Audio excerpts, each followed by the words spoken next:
But as Bishop has told us, we must fight.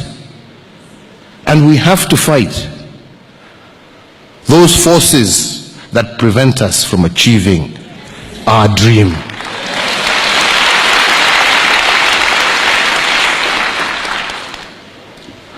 Over the last few weeks, I've lost very many friends, Bishop.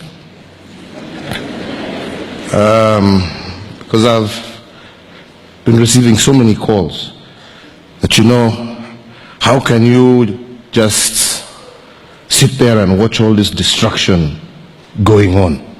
You must stop it. And I said,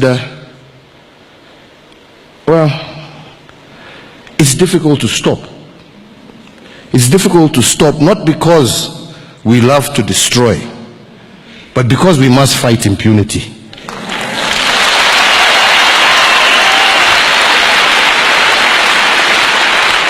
Because if we fail to fight impunity, we will not achieve our dreams.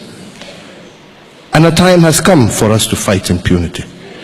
A time has come for every Kenyan to realize, no matter how powerful you think you are, no matter how much you think you know people in high position, no matter how much money you have, that will not save you.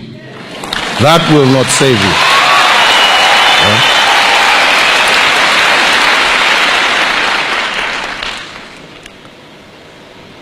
We must recognize that for this country to succeed, we must fight impunity. For this country to succeed, we must fight corruption.